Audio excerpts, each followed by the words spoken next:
Large consolidations generally end in large moves, and Bitcoin has been in a 2-week long consolidation phase.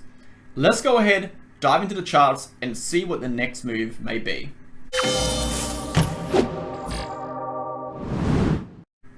Okay, welcome back to the channel, guys. Thank you for tuning into today's video. I hope you're all having a fantastic day. We're going to go ahead and do a technical analysis for Bitcoin today, focusing on the larger time frame. We're also going to take a look at Ethereum, and we're going to take a look at the Bitcoin smaller time frame chart and discuss the recent consolidation, which has been about 2 weeks, and where the price can go next, and more importantly, what levels you should be watching out for to confirm these continuations.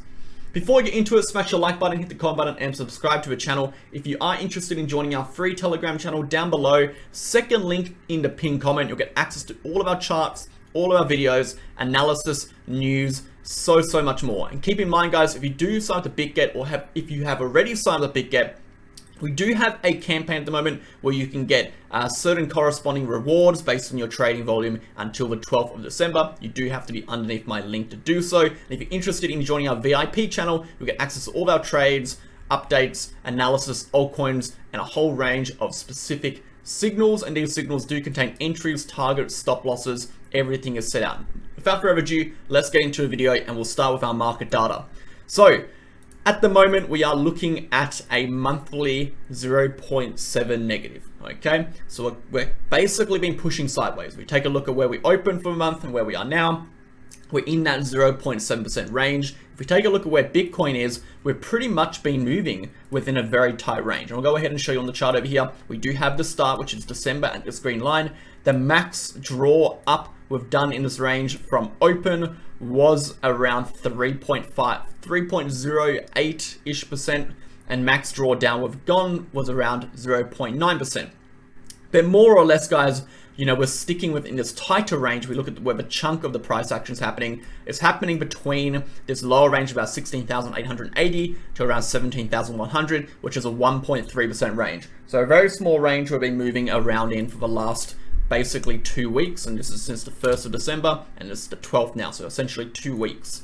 So quite low. Obviously for the quarter, we haven't moved much, still around 12.19. Very interesting stuff over here. Volatility, slow and steady, coming down, and again, we have been basically plateauing, slightly decreasing in the volatility over the last week. If we go ahead and draw us back a little bit, we can see we're basically in plateauing since, you know, mid or even the beginning of November, the 10th of November. We're stuck around this 4% range. Obviously at the start of the month, we had a pretty big boost in volatility, but ever since then, we've been plateauing and slowly decreasing. And of course, volume is incredibly low. Liquidations are incredibly low right now. Not a lot of movement in the market. So what do I think is happening right now, essentially? I think the reason we're having such tight consolidation and such low volatility and indecision in direction. That's what it feels like. It feels like indecision in direction. I believe that's attributed to the fact that we have a lot of news events coming out very soon. Obviously, you know, in the next 2 days, we have the PPI, so Producer Price Index, which can be a leading indicator for what the CPI is going to be. We obviously have CPI coming out 4 days later, and obviously we have the interest rates coming out a day after that. So a lot of tight news events, very close together, very important news events coming very soon. I think the market is waiting to kind of get that information before it starts to move. But let's take a look at the rest of the market. So DXY has been pushing up. It is back within the support resistance range. We talked about this yesterday. If we can see a push upwards through here, we should see a retest of this downward trending resistance. Until then, it does look like we're forming some degree of a rising wedge here, some sort of bearish pattern potential. So we are looking for breakdowns. Of course, losing the support level around 105 can result in the DXY coming back down to its 104 to 103 level. So keeping an eye on that. S&P 500 and Dow Jones. So Dow Jones has found a decent amount of support over here at this neckline at around 33500. Again, still rejecting from this uptrending resistance here, which is that bearish divergence. And again, we do need to break over 35,000 to see any sort of continuation upwards. Until then, we are now developing a downtrend. We've lost this recent low, okay? We've lost this upper resistance, this neckline over here, okay? And we're underneath these prices now, so we're technically forming a downtrend, so not a good look. S&P 500 is very much in a downtrend now. It has broken out of this rising wedge pattern, which is a bearish pattern, rejecting from the bear market resistance, which you can see on the chart over here, and obviously breaking downwards. So we are still now in a downtrend for the S&P 500. We do have a decent amount of possible support below us. Obviously that nearest support being this level, which we just retested, the local highs that we retested in September, and of course October, retesting that area again. So this could be the end of this downtrend. We could find support here and bounce again. A lot has to happen, and we have to see what the DXY does, see what the dollar does. But of course, losing through this level can almost guarantee a continuation to the downside. Enough about that, guys. Let's go ahead and get into Bitcoin. We'll do our short-term analysis on Bitcoin. We'll do our short-term analysis on Ethereum, and then we'll do our larger time frame technical. So what are we seeing on Bitcoin on the medium-term time frame, on the hourly? What are we seeing right now? Most important thing right now is this trend line. We have a very clear uptrending support line right here. So this uptrending support line is defining the uptrend. This is our uptrend essentially, okay? So what we're looking for, if we do come down and lose this uptrend, we can expect the prices to rally back towards these support levels, okay? So immediately right now, everything we should be expecting the prices to slowly, gradually rise, if not continue upwards, until we start losing these levels, okay? Looking at the VRPV, we can see the POC level is now sitting actually vertically, if we go from a vertical stance, underneath where this trend line was. Pushed back a few days ago, we were kind of in alignment with that. We are now pushing forward, and if we go straight down here, we can see a POC level is no longer going to be acting as support above this trend, meaning that we do have one less point of support holding us within this uptrend if we do come back to retest these levels. Until then, we are still technically in a uptrend. So we do expect a degree of continuation upwards. The difficult thing is we are in this horizontal consolidation. So we're in a tight horizontal consolidation within a uptrend, okay? The next move upward will occur if we are able to clear this local high here. If we are able to clear the local high, the next target will be the previous high we printed over here back in November. This was the 10th of November, 11th of November, which is around 18,172, okay? That will be our next bullish target if we are able to continue upwards here. If we do continue downwards here, we break through this level, we can expect targets as follows, okay? We'll come back into a technical analysis later and talk about the likelihood of all that stuff occurring, but from a structural standpoint of view, on a smaller time frame, I would completely ignore any movement between these two red lines and this lower support level. Every single move between these levels over here is nothing more than chop.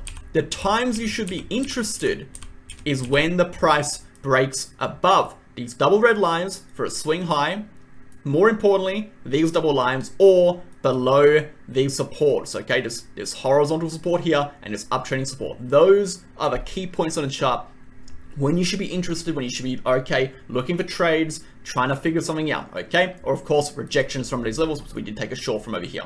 Until then, this range, this chop zone is not the ideal time to be trading. A lot of people just get chopped out. The price direction is very, very uncertain. It's incredibly hard to tell what is happening. One moment it looks good, one moment it looks bad, it looks good, it looks bad. And that is generally what happens in chop. Particularly technical indicators, they are lagging, so they're going to be flashing buy, sell, as long as we push horizontally through this chop zone. Wait for the triggers, then take action. Jumping ahead of the market sometimes is nothing more than gambling, okay? You need that confirmation, you need that validation, and if right now is the best time to be trading, I would be trading aggressively, and right now I'm pretty much just sitting on my hands. So, waiting for those moments, guys, for the short term for Bitcoin. Let's go ahead and take a look at Ethereum. Does Ethereum look any different? So Ethereum looks more or less the same in terms of our uptrend. We do have a very similar uptrend over here, which is this rising channel. And we do know a rising channel, guys, is a bearish pattern. It's not a good look. We do have a triple top formation here on this horizontal support, which provide the base support here and a certain few key rejection support levels prior in November. So we do have now down pressure, okay? We have downward pressure in this weakening uptrend, and we are coming down and retesting supports. What we'll be looking at here, We're looking to see if this candle or this high can clear this level. If it can, that's a positive. We should go higher. If it can't, we're most likely to reject, and we are looking for targets within these levels, okay? So we do still have that downtrend possibility. We do have a chance to create these downtrends, but as of now, we're still in uptrend. So technically, we shouldn't be front running these trends. Wait for the trend to flip, wait to jump on the right-hand side of the trend and trade with the trend. So Ethereum is looking okay right now. It's looking like it's weakening. Again, we'll come back into a technical analysis on in a second. This is a structural analysis. Looking for a break of this trend line. I'd be more importantly looking for a break of this trend line, okay? As well as a loss of this low here. So breaking the trend line, losing this low, which is around 1240, that will be our confirmation that Ethereum is going to continue lower. Okay, that is what we'll be looking out for Ethereum. To the upside, if we do break out and above this trend line, unfortunately, we are still within the bounds of this rising channel. So the max targets we're looking for are retests of the midlines and potentially a higher target over here, which could take us to a max, I think. Maximum. I don't see it going much higher unless Bitcoin goes pretty intense. You know, we're looking for around like 1372, and that will probably be it. But we are still in this bearish channel, guys. So, you know, to expect a break upwards through this triple top and push higher, it's quite speculative. Wait to see if it happens. If it does happen, this will be quite a good move to jump on. You'll be expecting a nice little rally upwards, but to expect that rally to continue and invalidate this rising channel, which is quite a long-standing rising channel. You know, this is you know, a 15-16 day rising channel, would be quite a miraculous thing to occur. So obviously, you want to be on the right-hand side of the trend, like we said before, and you want to be realistic with your predictions and objective, and that you want to be objective with your decisions. Don't just make predictions which say suit your bias. You have to be objective and realistic with what you expect the price to occur. Anyone who can take a long and say, oh, Bitcoin's going to the moon, but unless you have the data to support it, unless the chart support it, it doesn't really mean much, right? It's just a gamble. So try to steer clear of gambling when trading. Let's go back to this chart here for Bitcoin. We'll come back to Ethereum in a second, and let's do a technical analysis, guys. Let's go ahead and do a technical. And what I think I might do is actually we'll go to a clear chart. Looking for an honest, reliable, and accurate exchange that you can trust to trade on, go ahead and sign up to Bitget with the link down below and join myself and all of our other VIP members and other members who trade on Bitget daily. There's a whole range of benefits and features you can actually get by trading on Bitget. These include no government regulations, meaning you can sign up from anywhere in the world. There's no KYC. 0% trading fees on spot, massively reduced trading fees on futures, is one of the lowest in the game, and most importantly, access to their protection fund. In case the exchange gets hacked, you can actually get reimbursed for your funds, so you can ensure your funds are safe. Now, most importantly, if you do sign up with the link down below, that first link, you'll get access to 2 additional features. These include access to a reward center where you can get up to $4,163 in rewards, and access to the MegaWhale exclusive referral link, bonus discounts. Every other month we do bonus campaigns. We get up to 10% off your trading fees, or even you get a percentage of your trading fees refunded to your account as USDT. Essentially, you get paid to be on the exchange. That's enough, guys. We'll get back into the video. So we'll use this chart over here. It's a little bit more clear, get a bit of an understanding of the price action a little bit more clearly without all the horizontal levels placed in. So let's go ahead and bring up our RSI. Let's gauge the momentum. So straight away, and I want you to tell me, I want you to just take a moment and let me know if you see it. You should see something very bearish. That is, of course, we do have a bearish divergence, okay? So this is a 4-hour bearish divergence on the Bitcoin chart right here. And this was our local top on the 5th of December. 5th of December, am I correct? Yeah, I am correct, 5th of December. As well as the 1st of December, looks like the 1st of December, those are our 2 peaks over here, okay? So we do have a bearish divergence. So what is that signaling? Well, we know one thing, we know we're in an uptrend, okay? We're very much aware we are in this uptrend. We now are aware that we do have a bearish divergence, and that's signaling to us that this uptrend is starting to weaken, okay? And this is exactly why we said we do not expect the price to rise much more again unless we can clear that local top and push above it to invalidate this bearish divergence, show us we have this positive shift in momentum again, and the momentum can bring us back upwards. The targets, of course, we're looking for these levels here, potentially even a breakout. We'll come back to that maybe another time. But for the short term, guys, again, bearish divergence signaling weakening of the trend. We can expect the prices to continue towards the downside and retest this trend line, potentially find some support and create a new uptrend from here, or of course lose that level. So from a technical standpoint, what is it telling us? Well, it's telling us straight away that we are starting to lose strength in this uptrend, because the momentum has signaled that we are obviously having this discrepancy of rising price and falling momentum. And again, we already know price follows momentum. So not a good sign on the 4-hour chart. Let's take a look at the VRPV. VRPV, again, it's not signaling too much. It does tell us we do have this chunk of resistance right above us, and it starts to kind of slow off from there. Again, getting above this level, we should start to slide through those upper prices if we are able to.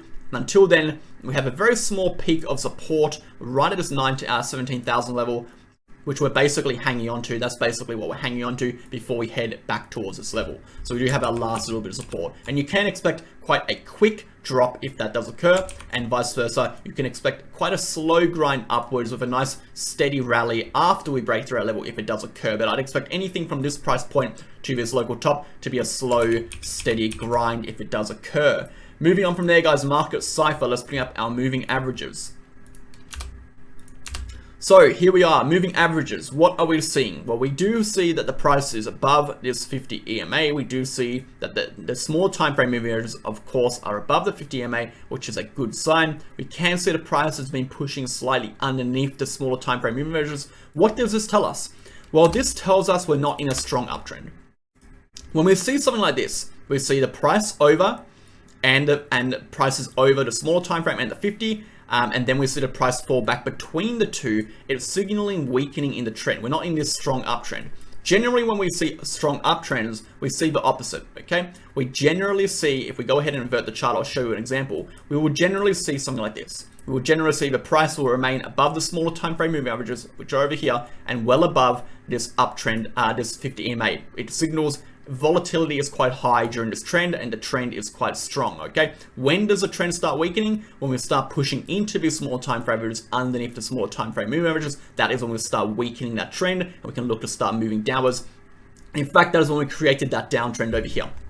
A weak downtrend, but a downtrend nevertheless. So from a moving average perspective over here, it does signal, you know, we do have a little bit of glimpses of a weakening trend from the moving averages. We're not really getting that strength required. And again, this is quite a normal behavior from moving averages, particularly when we are in sideways consolidations. It is quite expected, but again, it is signaling we do have a little bit of weakness showing over here. We have bearish divergence with the moving averages signaling, well, this trend over here, this uptrend we're in over here, it's quite a weak uptrend. It's quite a weak uptrend, and obviously with weak uptrends, we can definitely see retracements. So that is definitely something to keep in mind too. Let's go ahead and bring up the bull market support band. We'll get rid of the market cipher. We can see we're basically flirting around that bull market support band. Let's go to a 12-hour chart, and we are still over the bull market support band. So obviously, while we remain above the bull market support band, it is definitely a good sign. On the 12-hour, it looks decent. Let's go to a daily chart. A daily chart, we are hovering above, not looking amazing here. This is not a good sign over here. This is not amazing. We don't really like to see the price pushing into the bull market support band. Generally, if you're trading on the bull market support band, you do not really want to be taking trades when the price is within the bull market support band or fluctuating above. You want to be taking trades well above it, or obviously shorts well below it. So something like this isn't the best sight to see for the bull market support band. We generally like to see a little bit more certainty in price action. I'm trying to find another example of that on the chart over here. It doesn't look like we can find one, but a little bit more certainty in the price action. Again, signaling convergence, signaling, you know, a degree of consolidation and a degree of indecision. More importantly, indecision is that key word we keep coming back to today, because indecision is exactly what the charts are telling me from a technical standpoint. Let's go ahead and bring up one more. We'll go ahead and bring up the Ichimoku cloud, and then we'll jump over to Ethereum and do the same thing for Ethereum. So again, Ichimoku cloud on the 12 hours looking pretty chaotic. Generally, again, we don't really like to be taking trades, particularly a lot of trades if you're trading based on the Ichimoku cloud when we're inside the clouds. Along with that, we are underneath the conversion line. We do have rejection from the conversion line on a 12-hour. Not a good sign. That next target will be the baseline if we do come down. Baseline lines up with the uptrending support line. We have the bearish divergence. We have moving averages suggesting weakening on trend. We have the bull market support band suggesting not a good time to be entering on a trade. We do expect this trend to be weakening unless we have some strong positive momentum occur that pushes up over this local high. So the quick summary is, we do expect this uptrend to come to an end unless the price can get a nice strong boost, momentum can get a nice strong boost, and get over this level here. Until then, we expect the price to come down and retrace to this level, okay? That's what Bitcoin is telling me. Let's take a look at Ethereum. We'll do exactly the same thing for Ethereum. Let's go ahead and get rid of some of this stuff really quickly. So again, our current bias for Ethereum is we're in an uptrend, okay? We're in an uptrend, but we're in a bearish channel, meaning this uptrend is still active, but we have a bias that this uptrend will at some point break to the downside and come to an end. The question is now not if, the question is when. When will it break down? When will it come to an end? And when should you enter a short if that occurs? We answered that first one. You're looking for a short under this local low. Cool, we answered that first question. The second question is, when will this come to an end? Well, we're looking for it to come to an end once that uptrend line breaks, okay? And now we'll answer our last question is, how is it generally looking? So we'll do it the same thing, VRPV. Very simple, guys. We are underneath the POC level over here. Point of control right above us, indicating this could be a rejection, this could be a lower high after a triple top. We could be looking to continue downwards from here. I'd be leaning towards that on the short term. If I was taking a trade on this one right now, I'd be leaning towards that on the short term. I think it's quite unlikely we push above this level now, particularly after seeing that POC level. We do have this drop in volume. As soon as we start reaching this trend line again, you can see almost immediately we kind of drop back down. And it kind of picks back up around that 12.035 level, which of course is this local level. And this is why we said we do want to be losing that level, guys, before we pump into a short. The next support we can see in the chart is right over here. We can see a block which ends at this level here, okay? So we can see this lower part over here is going to act as a wall. Basically, we're going to come down and bounce over here into this range again before continuing back down, or we will just push right through it. Unlikely that we push right through it again. So we can see these initial drops on the VRP can act as walls. So imagine like a brick wall over here, which is why we're prevented to have more volume occur within this range, okay? So another support is very much located at that level. Let's go ahead and bring up the market cipher. Pretty much the same thing happening here for Bitcoin. We are, of course, on a 2-hour chart. Let's go to a 4-hour chart. And again, we can see pretty much the same thing happening here. We have slowly, a little bit of cracks in this 50 EMA with the small moving averages coming down to retest the 50 EMA, potentially pushing through it, signaling a little bit of weakness in the charts. Not something we want to be looking too much into for any long positions right now.